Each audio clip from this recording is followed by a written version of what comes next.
तर जिल्हा परिषद आणि पंचायत समितीच्या निवडणुकाचा बिगुल वाजलेला आहे। प्रचार मोठ्या प्रमाणात सुरू आहे। अवघे 3 ते 4 दिवसावर निवडणूक येऊन ठेपलेली आहे आणि अशातच मतदारांच्या काय भावना आहेत त्या जाणून घेण्यासाठी मी आलेलो आहे लातूर जिल्ह्यातील रोहिणा जिल्हा परिषद सर्कल व आटोळा पंचायत समिती सर्कल या सर्कलमध्ये मी आलेलो आहे आणि एकंदरीतच तिवटगाळ या गावी मी आलेलो आहे। तिवटगाळ हे गाव चाकूर तालुक्यातील गाव आहे आणि माझ्यासोबत काही नागरिक आहेत। मी त्यांच्या व्यथा जाणून घेणार आहोत। नेमकं ते कोणत्या पक्षाच्या पाठीमागे आहेत ते आपण जाणून घेणार आहोत। तर काय सांगाल आजी माझ्यासोबत आहेत। पहिलं प्राधान्य आपण महिलांना देऊ। आजी काय सांगाल कुणाच्या पाठीमागे तुम्ही आहेत, कुणाला मतदान करावं असं वाटतंय? कुणाला बी करणे नोटालाच हाना वाटाले आम्हाला तर काहीच सोय मिळाली नाही साहेब। काहीच सोय मिळाली नाही। कशाची लाडकी बहीण योजना घरकुल काही मिळालं काहीच नाही, घरकुल नाही, लाडकी बहीण नाही, काहीच नाही। बर आम्ही मरून गेलो गावातून तर कुणाला काही घम नाही। बर तरी तरी तरी तरी हां एका हात मोडला एवढा पडून तर कोणी रोड नाही म्हणून तर कोणी घरला आणि दारला बर आणि मतदानाच्या वेळेस म्हणजे घर हुडकीत त्यात पुसत पाया पडत। बर बर तरी बी तुम्हाला जाऊन बटन दाबायचे, नेमकं कुणाचं बटन दाबा असं वाटतंय? कोण कुणाचा दाबा उगा नोटावर दाबा म्हणाली मी तर। नाही, खरं सांगा, नोटवर नाही दाबणार तुम्ही? हा का करा मग तुम्ही नोटवर बटन दाबत नाहीत। फुलाला दाबा, फुलाला दाबा हा. का बरं फुलाला दाबा असं? मोदी पैसे देते म्हणून दाबा। बर हा मोदी पैसे देते, हा विश्वास आहे शेताचे तुम्हाला? गावना, हा. हा, हा. शेताचे गावना देते 2-2 हजार 6 महिन्याला। हा म्हणून फुलावर दाबायचं। हा. फुलावर बर नक्कीच। तर यांचा कौल जो आहे तो भाजपाकडे आहे। भाजपाच्या ज्या आहेत त्या सुधाकर श्रंगारे यांची मुलगी सुप्रिया श्रंगारे या रिंगणात उतरले आहेत। माझ्यासोबत बाबा आहेत। बोला बोला बोला बोला बोला भैया, काय सांगाल काय काय कुणाला मतदान करणार? आता सध्या तेवढगाळ गावामध्ये तर कल राष्ट्रवादीचाच आहे।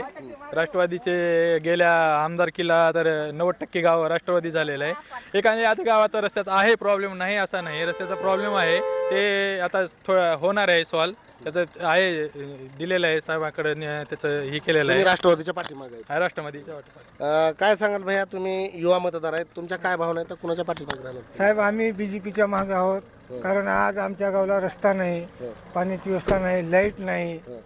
तुम्ही आलात, बघितलात, रस्ता बघितलात। आमदार साहेबांनी आज 10 वर्षे सत्ता भोगली, काहीच काम नाही आमच्या गावासाठी आणि कुठलीच योजना नाही ना, काहीच नाही। बर भारतीय जनता पार्टीचा कोण उमेदवार आहे नेमकी? सुप्रियाताई शेंगारे, सुप्रियाताई। हो, का भाजपच्या पाठीमागे राहावं असं वाटतं तुम्हाला? कारण त्यांचं काम चांगलं आहे आणि काही सुशिक्षित आहेत, शिकलेले आहेत, त्यांच्यामुळं आपण त्यांना आपण हे करणार आहोत। बर नक्कीच। तर सुप्रिया श्रंगारे ह्या सुशिक्षित उमेदवार आहेत आणि त्यांचे वडील खासदार होते। खासदार असताना त्यांनी अनेक कामं केलीत असा विश्वास यांचा आहे आणि त्याचा फायदा सुप्रिया श्रंगारेंना होईल असंही इथं या राजकीय वर्तुळात म्हटलं जाते।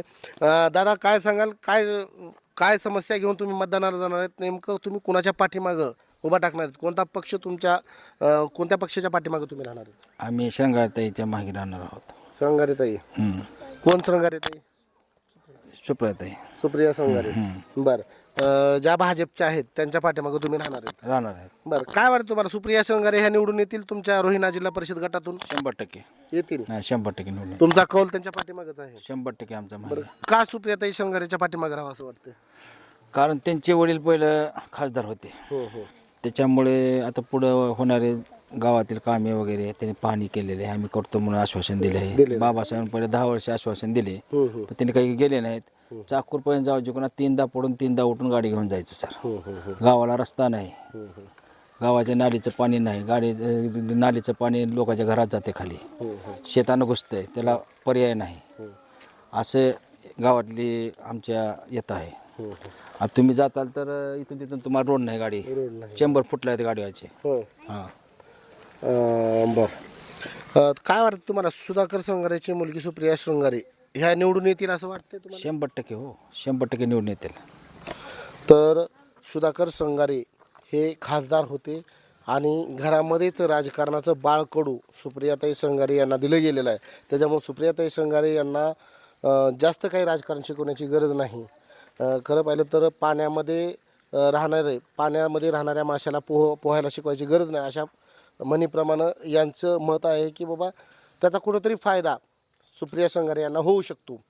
परंतु एकंदरीतच येणाऱ्या 7 तारखेला निवडणूक आहे आणि 7 तारखेला निवडणुकीच्या रूपातून नेमकं या रोहिणा जिल्हा परिषद सर्कलचा राजा कोण होणार हे आपल्याला समजणार आहे। परंतु आपल्याला वाट पाहायची येणाऱ्या 7 तारखेची. आपल्याला जर नवनवीन अपडेट्स नवनवीन बातम्या हव्या असतील तर महाराष्ट्र जीवन न्यूजच्या पेजला फॉलो करा, लाईक करा. त्याचबरोबर यूट्यूबला सुद्धा सबस्क्राईब करायला विसरू नका. व्हिडिओ जर्नलिस्ट खयूम शेख सह मी तुळशीराम शेळके, महाराष्ट्र जीवन न्यूज, तिवटगाव, तालुका चाकूर.